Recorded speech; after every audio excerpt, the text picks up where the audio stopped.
Hello, and welcome to the character rigging series in Lightwave 3D video tutorials presented to you by Digiwonk.com.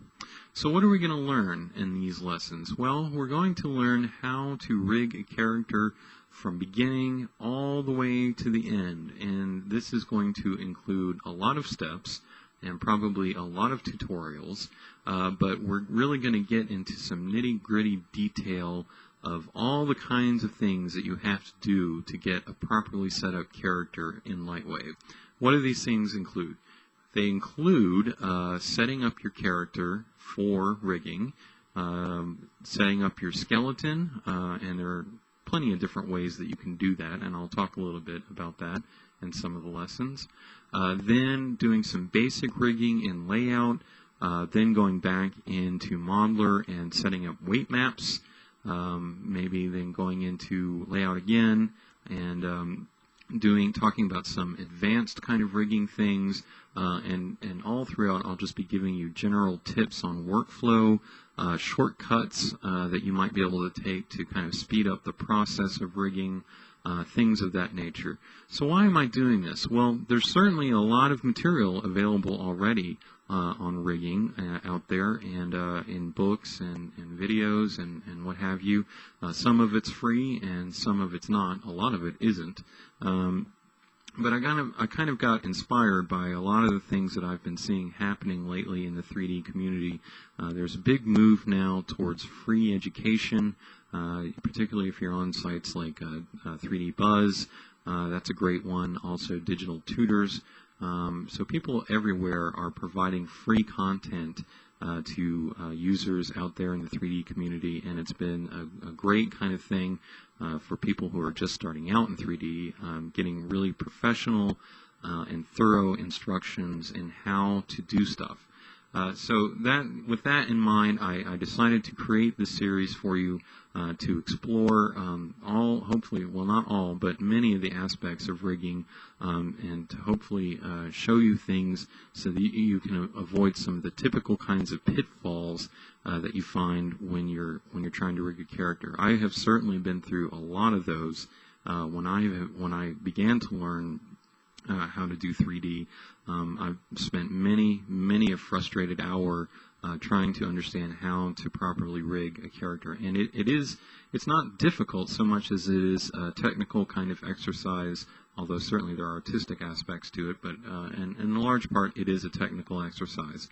So keeping that in mind, we need to be thorough and focused and learn how to do all these steps in the right order and the right way, so that once you get to the part where when you're animating, you're not really thinking about these kinds of things anymore. You're not thinking about the tools that you're using. You're not doing things like fighting with the different parts of your rig to get the kind of motion that you want in your character.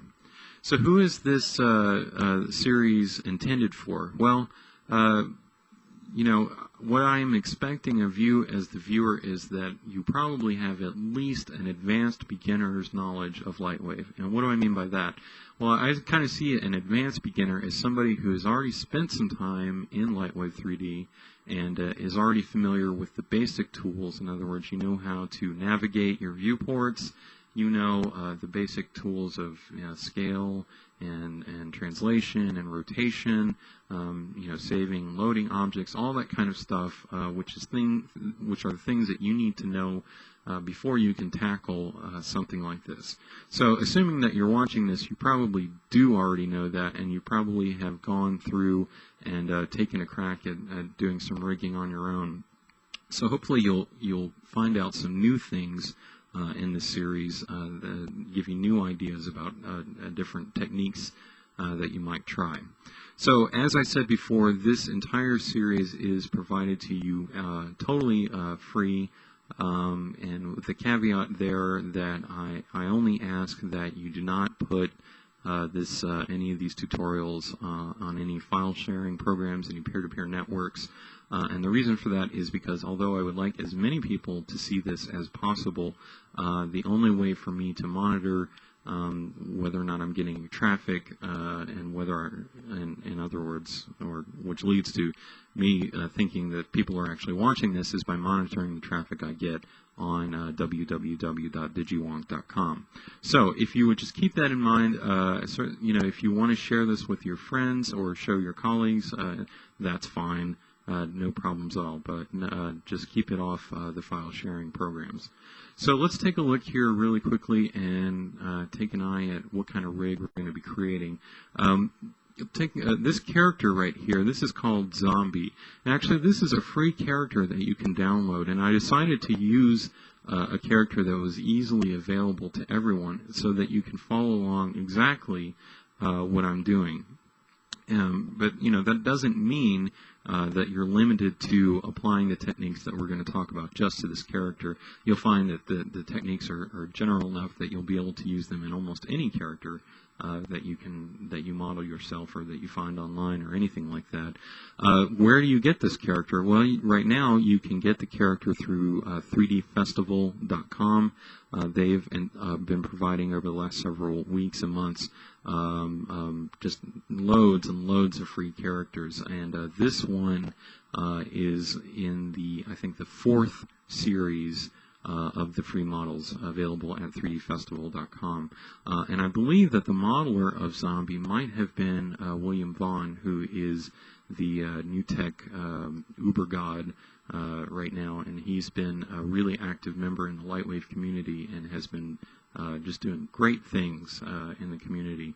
He's really active on cgtalk.com, and if you're not registered at CGTalk, you need to do so right now and do yourself a favor, because that's a great place that you can find out all sorts of information and that you can get help with different aspects of working in Lightwave.